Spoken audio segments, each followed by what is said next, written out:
মদিনার পার্শ্ববর্তী একটি এলাকায় একজন মহিলা মৃত্যুবরণ করলে অপর এক মহিলা তাকে গোসল দিতে লাগলেন।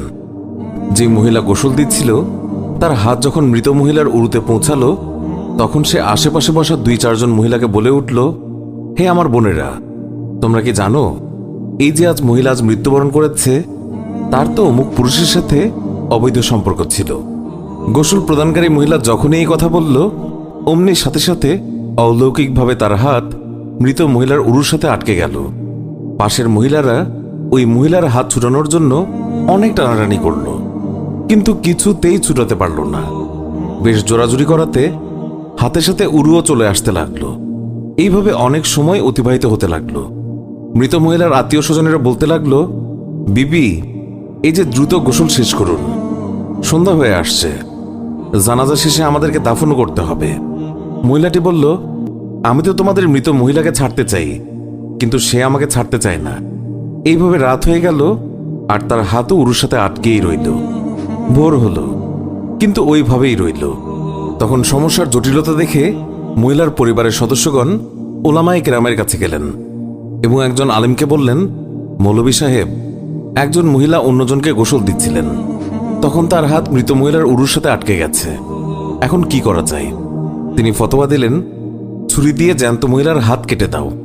তখন গোসল প্রদানকারী মহিলার আত্মীয়রা বলল, আমরা আমাদের মহিলাকে ত্রুটিযুক্ত বানাতে চাই না, আমরা তার হাত কাটতে দেব না। সবাই অন্য মৌলভীর কাছে গেলেন, তাকে সবকিছু বললে তিনি বললেন, ছুরি দিয়ে মৃত মহিলার গোশত আলাদা করে দাও। তখন মৃত মহিলার আত্মীয়রা বলল, আমরা আমাদের মৃতকে খারাপ বানাতে চাই না। এইভাবে 3 দিন 3 রাত অতিবাহিত হয়ে গেল। প্রচণ্ড গরম ছিল, সূর্যের তাপ ভয়াবহ রূপ ধারণ করল, ফলে দুর্গন্ধ ছড়াতে লাগল। আশেপাশের অনেক এলাকায় খবর ছড়িয়ে পড়ল। সবাই ভাবল, এখানে তো সমাধান হচ্ছে না, চলো মদিনায় যাই।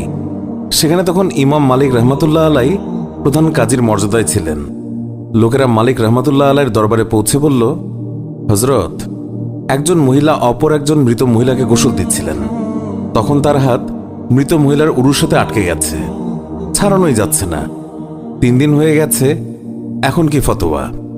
ইমাম মালিক রহমতুল্লাহ আলাই বললেন, আমাকে সেখানে নিয়ে চলো। সেখানে গেলেন এবং চাদর দিয়ে আড়াল দেয়া হলো। তারপর পর্দার ওপাশ থেকে দাঁড়িয়ে গোসল প্রদানকারী মহিলাকে তিনি বললেন, বিবি, যখন তোমার হাত আটকে যায় তখন তুমি কিছু বলনি তো? মহিলা বলল, আমি শুধু এইটুকুই বলেছি, এই যে মহিলা মৃত্যুবরণ করেছে তার তো অমুক পুরুষের সাথে অবৈধ সম্পর্ক ছিল। ইমাম মালিক রহমতুল্লাহ আলাই বললেন, বিবি, তুমি যে এই অপবাদ দিয়েছ এর সপক্ষে নিজ চোখে দেখেছে এমন 4 জন সাক্ষী তোমার আছে কি? মহিলা বলল, না। তখন ইমাম মালিক বললেন, ওই মহিলা তোমার সামনে স্বীয় পাপের স্বীকারোক্তি দিয়েছে কি? মহিলা বলল, না। তখন বললেন, তবে তুমি কিসের ভিত্তিতে অপবাদ দিলে? মহিলা বলল, আমি তো এই জন্য বলে দিয়েছি যে মৃত মহিলা কলস উঠিয়ে অমুকের দরজার সামনে দিয়ে যাচ্ছিল। এই কথা শুনেই ইমাম মালিক রহমতুল্লাহ আলাই সেখানে দাঁড়িয়ে পুরো কোরআন শরীফের প্রতি দৃষ্টি দিলেন এবং বললেন, কোরআন শরীফের মধ্যে এসেছে, যারা সতী সাধ্যীর প্রতি অপবাদ আরোপ করে অতঃপর সপক্ষে 4 জন পুরুষ সাক্ষী উপস্থিত করে না, তাদেরকে 80টি বেত্রাঘাত করো। সূরা নূর আয়াত 4।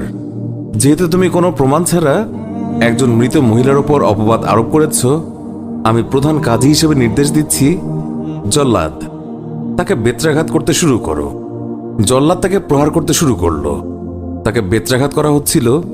70টি বেত্রাঘাত মারা হলেও হাত পূর্বের মতো আটকেই রইল। 75টি বেত্রাঘাতের পরেও পূর্বের মতোই রইল। 79টি বেত্রাঘাতের পরও হাত উরুর সাথে আটকেই রইল। অতঃপর যখন 80টি বেত্রাঘাত সম্পন্ন হল, অমনি হাত উরু থেকে এমনিতেই পৃথক হয়ে গেল। আল্লাহ আমাদের সবাইকে হেফাজত করুন, অন্যের গীবত গাওয়া থেকে মুক্ত করুন, আমিন। আল্লাহু আকবার। আল্লাহ পাক আমাদের সবাইকে হেদায়েত দান করুন, আমিন। তো বন্ধুরা, এই ছিল আমাদের আজকের ভিডিও। আশা করছি আপনাদের সবার এই ভিডিওটি ভালো লেগেছে। ভিডিওটি ভালো লাগলে লাইক, কমেন্ট এবং